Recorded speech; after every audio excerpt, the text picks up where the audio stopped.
Welcome travelers, Flowcat here, back with another episode of Camps Worth Clearing. Before we get into that, I just want to thank everyone for all the support lately. We busted through the ceiling of 200 subscribers, just like that, sound effects and everything. Yeah, no, I just really am surprised that we were able to grow so fast, and big shout out to Erotic Walrus for giving me shout outs. I really look forward to doing collabs with him in the future. With that being said, let's get into it.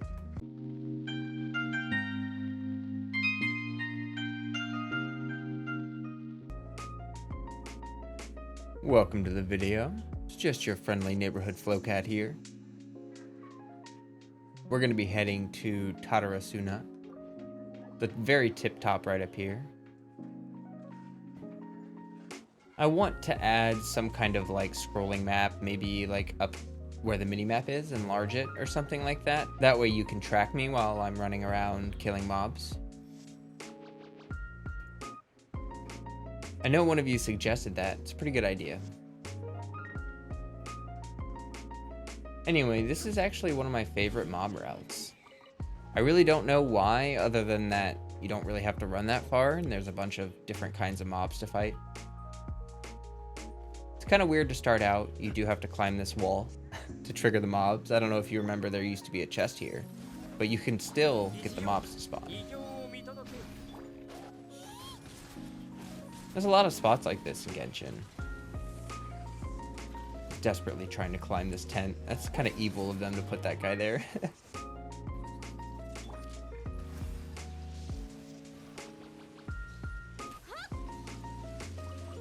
Oh. Nice. Feels good, man. And we're up to one artifact.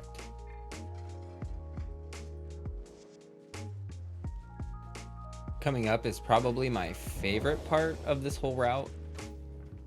After you kill the initial wave, there is a secondary wave. Kind of makes this feel a little bit like a domain.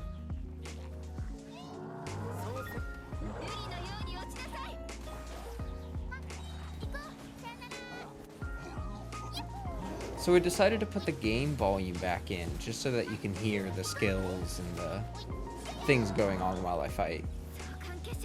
Let me know in the comments if you like this more, or if you prefer it to be just the music and my voice.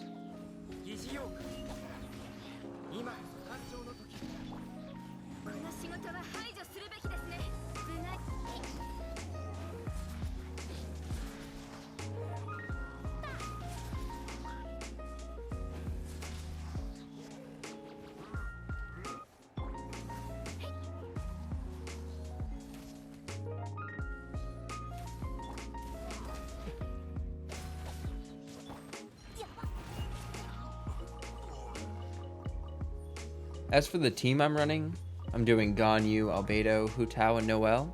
I actually really like this team since Noelle is a selective healer. I can decide when I want to heal my Hu Tao or not. That being said, I do not actually have good rotations figured out for this team yet.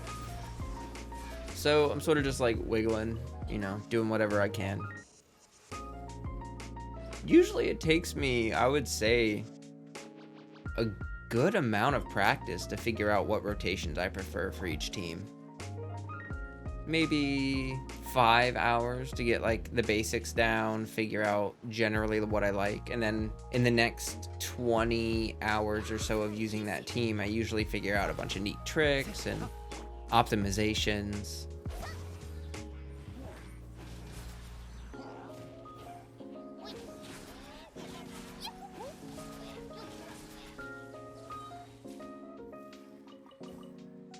Up to the second artifact.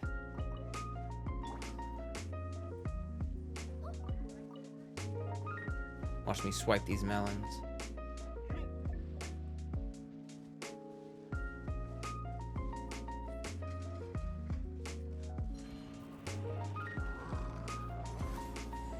Yeah, RIP my gimbal. I forgot to check the battery before I made this video, so my bad.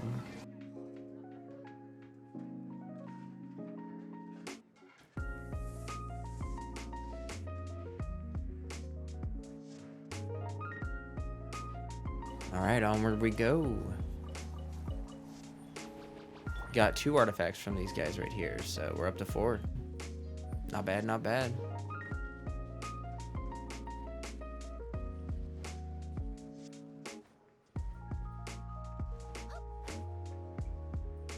And now we're gonna just move onward, like, into Tatarasuna itself.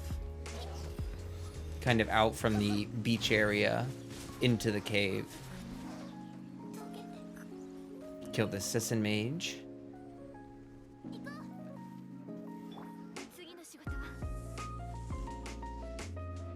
So I've been having a lot of fun streaming Genshin. I was going to do a weekly Punishing Grey Raven stream, but I think it's better that I focus solely on Genshin for now. I'm starting to get picked up by the algorithm a little bit, and I don't want to confuse the algorithm by making it think that I'm doing different things.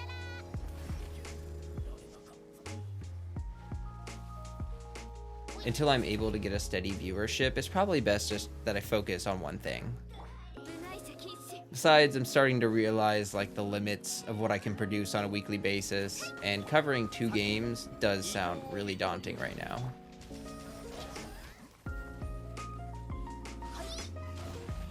That being said, I'm still interested in covering the game in the future, and I mean, I play it on my own time. I just don't have time to record it and edit it. Probably could have used Albedo's elevator there to like jump over the river. Hindsight's 2020.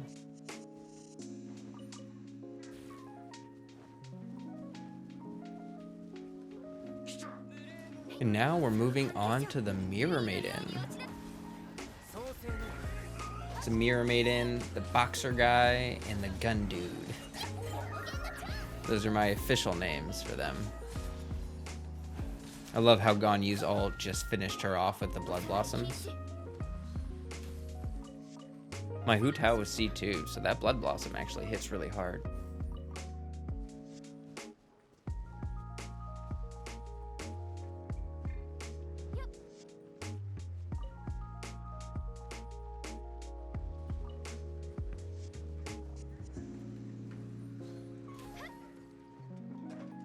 It was at this moment he knew.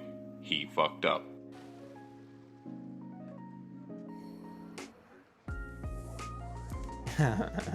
Yeah. About that. Oops.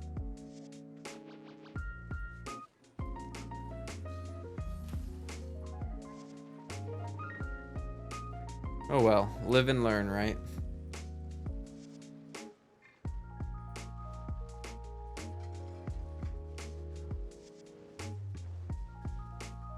Some more Fatui people.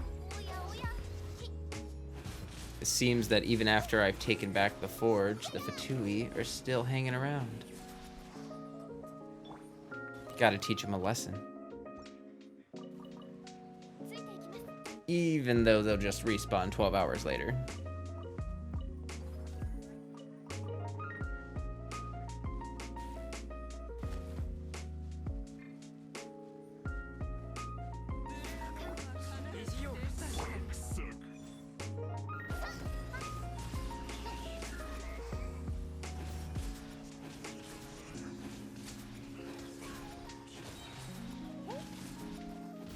So testing out my Albedo's damage, I've been slowly working on him, and getting up to 8,000 damage with very little investment is pretty nice. I'm genuinely shocked at how much damage my Albedo is doing at this point. And I'm super curious to see like how much damage I can really squeeze out of him once I invest heavily.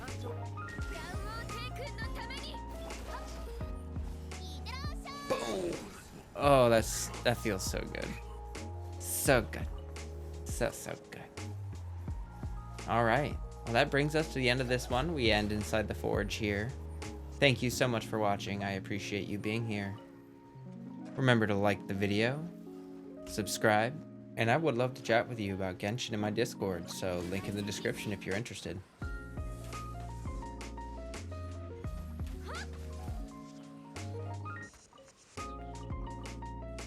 And as always, Stay healthy, stay hydrated. Peace.